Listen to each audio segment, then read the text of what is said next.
Bismillahirrahmanirrahim. Habib, ada soalan. Bolehkah seseorang itu terkadang menunjuk seorang itu divonis orang itu masuk surga, orang itu masuk neraka? Siapa yang berhak untuk memasukkan ini? Adakah manusia boleh menyatakan orang itu masuk surga dan orang itu masuk neraka, ya Habib? Ya, Bismillahirrahmanirrahim. Alhamdulillahirabbil alamin. Allahumma shalli ala sayyidina Muhammad wa ala sayyidina Muhammad. Ya Sayyidi, ya Rasulullah, ya Sayyidi, ya Rasulullah. Masuk syurga dan neraka ini semuanya kepunyaan Allah Subhanahu Wa Taala. Allah Taala saja yang dapat menentukan, ya. Tuhan saja. Ya, Rasulullah pun ya tidak ada menjelaskan dengan tepat gitu. Siapa yang begini, siapa yang sembahyang 5 waktu terus boleh masuk syurga. Nabi tak cakap begitu, ya. Nabi cakap ada hadis-hadisnya macam-macam. Jadi soalnya kuasa yang penuh, yang ada full power, iaitu Allah Subhanahu Wa Taala yang menentukan. Sebab itu kita diajar selalu berdoa.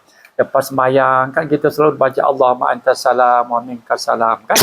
Kita suruh dibaca gitu macam-macam. Kita minta ya Allah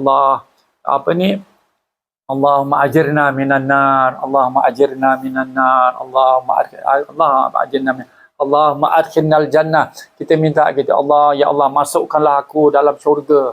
Kita minta sama Tuhan saja. Tuhan yang boleh menentukan. Ya, kita tak ada, jangan bilang, oh guru saya bilang saya akan masuk syurga. Itu tak betul lah. Ya, biar siapa juga guru kita, guru sebagai ini, guru kiai ke, orang alim ke, orang siapa pun, tak mudahlah ya kita boleh menerimanya. Tapi itu belum tahu garanti lah. Kalau dia cakap macam itu, mudah-mudahan lah kita bilang insya-Allah. Mana tahu dia orang saleh, ya, orang wali Allah. Itu kita tak menentukan lah ya. Jadi yang kuasa yang paling penuh ialah yang boleh menentukan ialah Allah Subhanahu Wa Taala. Walaupun dia beramal, walaupun dia sembahyang 5 waktu, walaupun dia baca Quran, walaupun orang ini dah tentu masuk syurga, itu tak boleh. Kita tak boleh tentukan. Kita bilang mudah-mudahan ya Allah dengan amalan ibadat puasa aku, ibadat sembahyang aku, ibadat membaca Quran ini, mudah-mudahan aku terpilih dapat masuk ke dalam syurga Allah. Macam itu kita boleh. Dan kita boleh doakan, kita selalu kan doakan orang-orang yang mati kan, apabila kita tengok jenazah ya, orang-orang sebelum nak masukkan dalam ya tanah ya, dibawakan ke kubur ya, mereka berdoa kan gitu kan, ya Allah bukakan pintu langit, ya Allah bukakan pintu langit ni supaya roh ini dapat masuk ya dengan aman.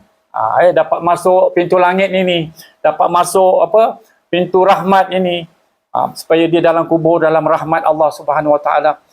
Kita boleh minta, ya Allah masukkanlah dia ke dalam syurga, ya Allah selamatkanlah dia daripada azab kubur. Semua kita boleh cakap itu.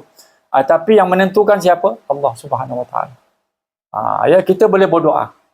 Kita boleh berdoa. Kita boleh berdoa, ya Allah mudah-mudahan kabulkanlah permintaan aku. Masukkanlah ibu bapa aku ke dalam syurga dalam pilihan-pilihan-Mu ya Allah, dan berkumpulkanlah mereka bersama orang-orang salihin. Kita boleh berdoa kan, kita selalu dengar orang-orang baca ya sebelum nak kebumikan ya dalam kubur ni, orang banyak-banyak berdoa.